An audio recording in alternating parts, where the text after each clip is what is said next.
Welcome. This is the Lifetime Cash Flow Through Real Estate Investing podcast. This is where you'll learn strategies to help you achieve lifetime financial freedom through real estate investment. Your host, Rod Khleif, has owned over 2,000 homes and apartments, and he brings experts in all aspects of real estate investment and management onto the show. Now, here's your host, Rod Khleif. I want to tell you guys my new website is finally up. It's rodkhleif.com. That's RODKHLEIF.com. And I've got a ton of videos on there that I know you'll enjoy. And if you haven't got my book yet, it's titled How to Create Lifetime Cash Flow Through Multifamily Properties. There's a direct download for the book on my website. You know, at some point, I'm going to be putting it on Amazon and charging for it, but you can get it for free right now via my website. Again, that's rodkhleif.com, KHLEIF.com. All right, let's get to it. Welcome to another edition of How to Build Lifetime Cash Flow Through Real Estate Investing. I'm Rod Khleif, and as always, I am thrilled that you're here. This is going to be an interesting episode because, you know, we're used to interviewing people that have hundreds of units or thousands of units or tens of thousands of units. And today we're going to interview a gentleman that has a triplex. And I thought, who better than to relate to those of you guys that have never purchased your first unit than somebody that just did. So please welcome Ben Staples to the show. Hey, Ben, how you doing, buddy? Good. Thanks for having me, Rod. Absolutely. Ben had sent me an email that said, you played a significant part in getting me to take action and purchase my first triplex last June. It had its own set of seminars, thank you for using my language, including bed bugs, terrible contractors, and of course tenant issues. All a great learning experience. As a 25-year-old, I can feel the fire, ready to move on to number two. And I thought, you know what? First of all, I like this kid, and second, no offense, tenant. I mean, I have socks much older than you, and so yes, in my world, you're a kid. But anyway, so ready to move on to number two. Excited to read your book. By the way, did you read the book yet? I did. What'd you think? I liked it. I liked it a lot. I finished it a couple days ago. Awesome. Thank you. I've been getting a lot of great feedback. It's just nice to hear it. Let's talk about this deal. How long have you been studying real estate? Let's start there. Yeah, so growing up, neither of my parents really did much of real estate. They thought it was pretty risky. And, you know, I graduated college with a degree in marketing. Okay. Settled down in my current role. I work at an e-commerce company in Greater Boston and got used to the flow of things and decided to start sort of Googling real estate here and there as sort of a hobby, that kind of thing.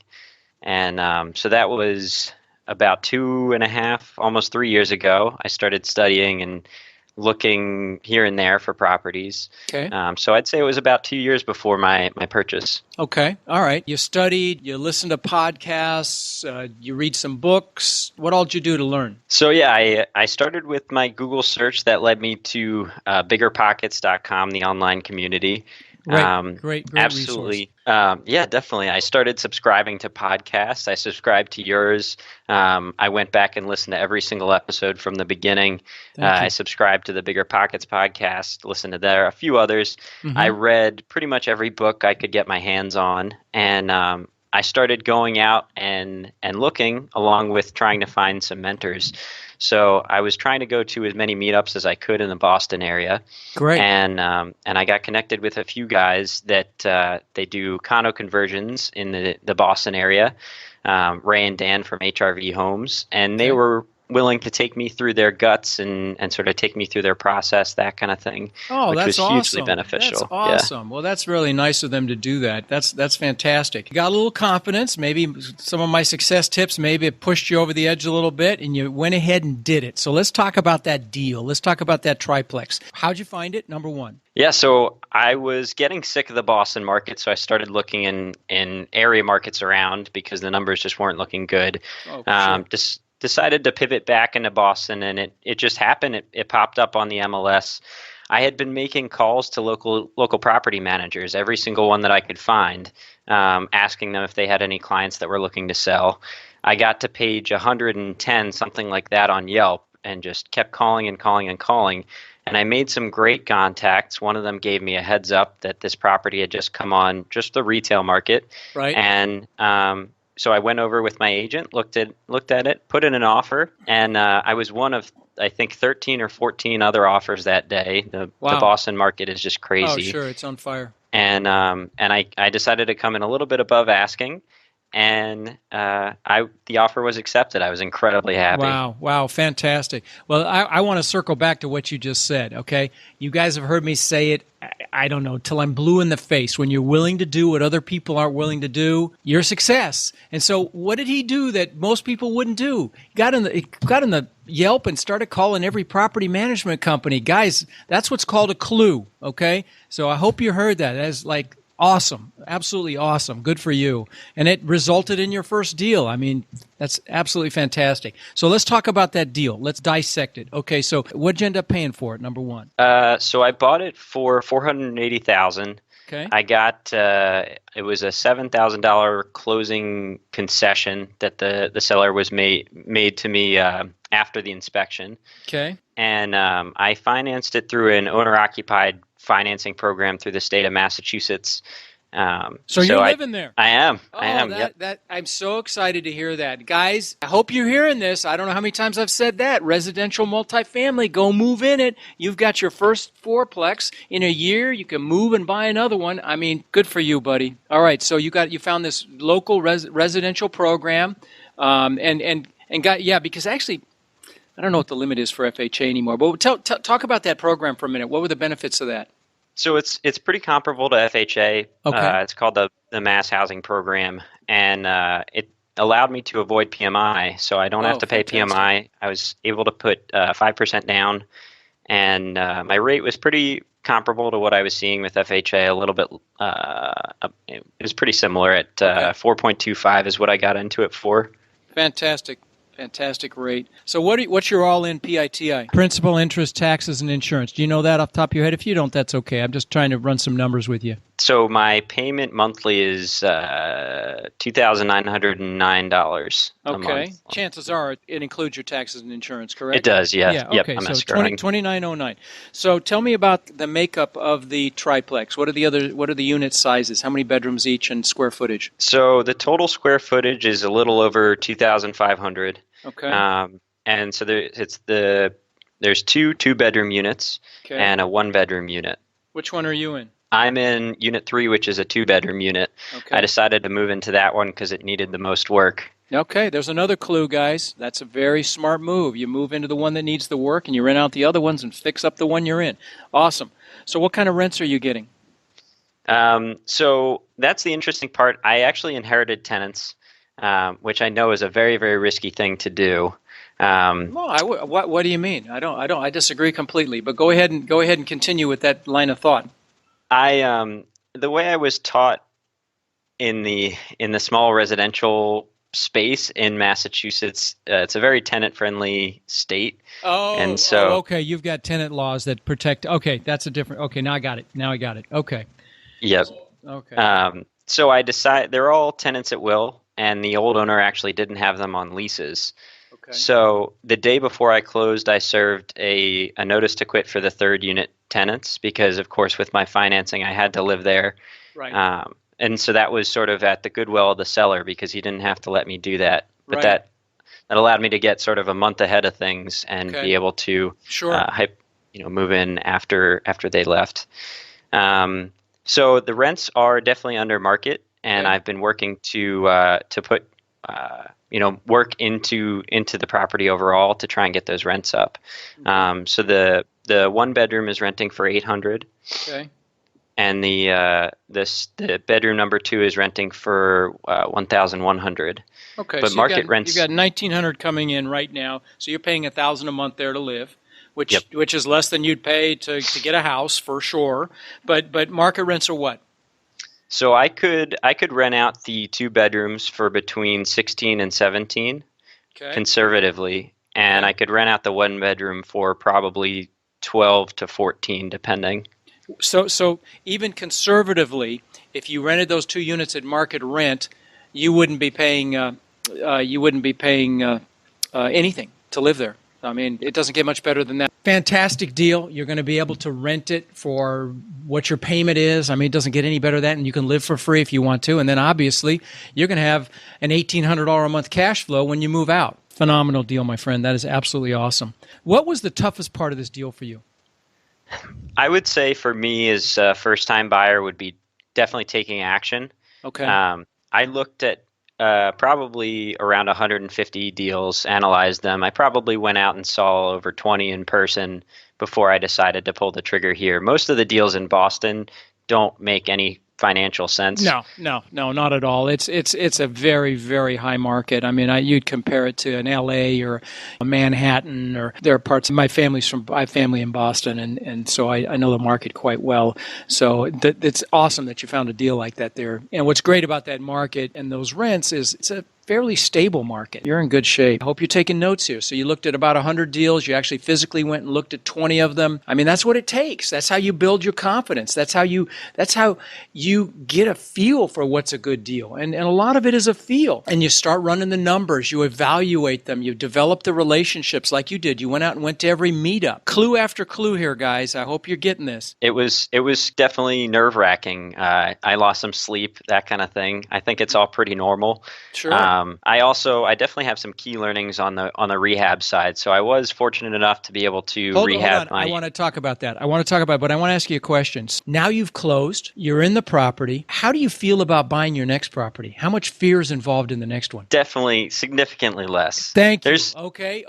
When you take incredible action on the first one, it opens it up. You realize it's not this mysterious monster. It's not this scary thing. You realize it's really common sense. You've built your stress muscle, and your next one's so much easier, and the one after that's easier, and then after that, it's like it's a machine. It's a business. Awesome. All right, let's talk about your rehab seminar and your education process in the rehab of this place. Yeah, so I think it was a little bit interesting because I, of course, had to occupy the unit. So I felt a little bit more of a time crunch than I think I normally would have if I was buying something conventionally. Okay.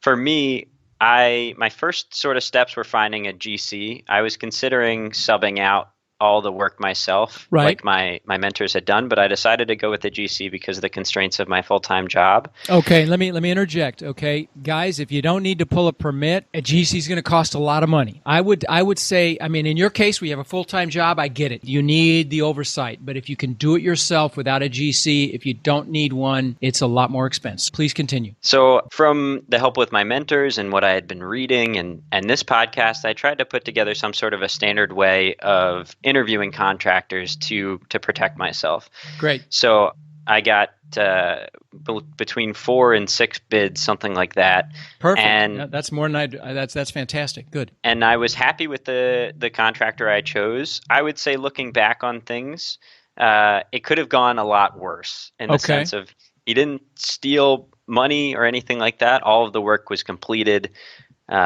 Did you put financial time constraints on him? I did so not. So if you're not done by X day, it's $100 a day till you're done. You didn't do that? Okay. That was one of my key learnings. There's one seminar. Okay. What else did you learn? His attention to detail and there were things that I could have seen before in talking to him. Whether it's, I know one tip that I've gotten is always checking out their truck to see how organized that is and using that as a good indicator. That's a good one. I have not even heard that one myself. That's a good tip. Absolutely. If their truck is a train wreck, they're typically very unorganized. They may do okay work. Chances are, if they're unorganized, they're not going to be timely. They're going to be scattered. They're going to be inefficient. That's a very good point. That's a new one for me, buddy. Good. That's awesome. That tip wasn't from me because I hadn't heard that, and that is brilliant. I would say another big thing that I learned was how to find contractors in general. Not saying that I know everything from A to Z, but I found this contractor through Yelp or through Home Advisor or Angie's List. I found my contractors that I was looking for, and I had to end up replacing the boiler for Unit 2. Okay. And to find that contractor, I was doing the same thing, calling Yelp contractors or Home Advisor or whatever. And I connected with one person who didn't end up servicing my area. So I said, hey, I know you don't service this area. Do you have anyone you could recommend? Okay. And I was just going to say that is the best way to find all of these people is through recommendations. I was going to stop you at the end and say that, but you found it out yourself. And you know what? I will tell you, I hadn't thought about asking a vendor in the same line of business. They're going to know who the best are. Typically you can ask your broker. They may know somebody. You can ask, people at your meetup group. That's a very common question at your local RIA meetings is, I need this done. Who do you guys know that does this? Because they've tried them all and they'll recommend good people. But getting it from a vendor out of the market, great, awesome. Buddy, you learned through trial and error. That's great. Yeah, I was really satisfied with him, and I ended up actually asking him for recommendations for plumbers and electricians for future work. Perfect. And so far, that's worked out incredibly. Yeah, perfect. Good. Oh, that's a great tip. That's a great tip. Let me ask you this. You took action. There are a lot of people that listen that haven't taken action. What would you tell them? I would encourage them, if they're not reading as much as they possibly can, going to as many meetups as they possibly can, and trying to find people that are active in the area and figuring out how they can add value to those people. I would say my attempts at that were here and there. Right. Sometimes I was really good at finding ways to help different flippers and different buy and hold investors in the area, and other times not so successful. But the more times you put yourself out there and try and help those around you, the more people will be willing to sort of guide you and mentor you. Fantastic. You just reaffirmed, again, what I've said so many times. In a mentor relationship, it's not a get relationship. It's a give and get relationship. You have to add value to them. You listened. Awesome. Good job, buddy. Awesome. So what's next? What's next for you? What's on the horizon? So yeah, I'm currently meeting with lenders and trying to figure out how I'm going to finance my purchase of property 2. There's been some pretty big capex that I've had to put into this property that's sucked up a little bit of more of my cash reserves than I intended. Capex being renovation costs, guys. Those of you that haven't heard that term before. And so that's basically my next step, is figuring out how to get into that property number 2, whether I end up using an FHA loan to live in that one, or yeah, I don't know what the time constraints are. It's been a long time since I've been involved in residential financing, but in the past it was a year. You kind of had to live in it for a year, and then you could move on. I don't know what they are now, and I think it's really based more on intent. You have to intend to live there, but I wouldn't play around with that because they don't play around with that. So read a lot of books, align yourself with lots of people, add value to mentors. Are you going to do this on your own? I've interviewed people on my podcast that have 100-plus units that started just like you did, and they've got multi-million-dollar portfolios. Is your plan to do it yourself? Right now it is. I've heard a lot of different stories about people in the Boston area that have tried partnerships. Some of them work out incredibly, and some of them don't work out so well. Okay. I think right now I'm enjoying sort of being my own boss, separate from my full-time job, and enjoying that freedom. Awesome. I just interviewed, in fact, I think it went live this week, a couple that one, they both worked, and one used all her income to buy properties, and the other one supported it, and they now have like 400 units. Do you hear that one? Yeah, I did. That was awesome. Awesome interview. Fantastic. So you're not going to be putting a team together, but you said you had a broker, so you found a broker that's helping you. Is there anyone else, you found vendors by asking for referrals. Anyone else on your team? You're talking to lenders to try to find putting that together as well? Yeah, I'm sort of iterating. I would say I am building a team. As far as the partnership aspect, I'm not currently looking to build a partnership, but as far as a team, I am looking at lenders. I'm looking at property managers, although I know you're a firm believer in self-management. And of course, while I have this small amount of units. Let me interject. Sure. You have no experience in property management. Now, you're getting it right now. In your situation, it would be okay to hire a property manager for a year to really learn the business. I would not have an issue with that at all, because you need to learn the business. And there's, that's a great way to learn it. You're kind of learning it through, actually doing it. But if you have to evict a tenant, that's when it gets tricky, and you're going to have to really figure it out and all that. So continue your conversation, because I think I know where you're going, and it's a good. I'm definitely looking to sort of iterate and find the best possible team members that are providers of services in my area. Another one I should call out is my girlfriend. She helped out a lot with the design aspect of redoing my unit, and awesome. I think that I'm very thankful for her as well. Awesome. Okay. Any particular books you've read recently that you might recommend to, of course, besides mine? No. Yes. Yeah. By the way, it's still free, guys. How to create lifetime cash flow through multifamily properties, and it won't be free forever. I promise you. I know you probably heard that before, but it won't be. It's going to go on Amazon as soon as I get a couple more testimonials for the back cover. It's going on Amazon. No more free. So if you want it, text ROD to 41411 and get a copy while the getting's good. Okay, any other book? I did. I absolutely loved your book. I took a ton of notes. There's definitely many things in the property management side of things that I added to my own personal checklists and processes. Great. Thanks. I was actually kidding, but thank you for that. But any other books besides mine that you've enjoyed recently that you might pass on to listeners that need to take action? I think one that I read recently was The E-Myth.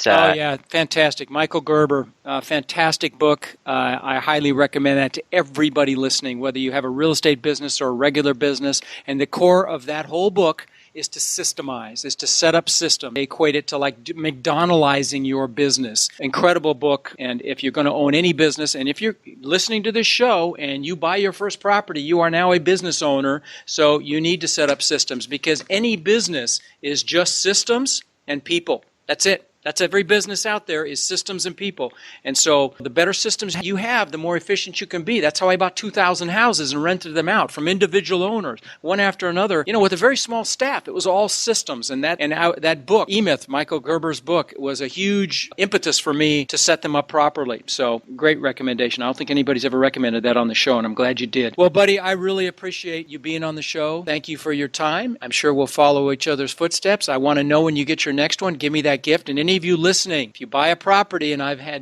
played any role in that at all, inspired you in any way, or given you some knowledge, please give me the gift of letting me know about that. And thanks again, my friend. Well, Rod, I just want to say thank you so much for everything that you're doing, your podcast, your weekly success tips, and your book. I mean, it was incredible. All this content that you're producing without asking anything in return is really incredible and much appreciated for someone that's starting out like myself.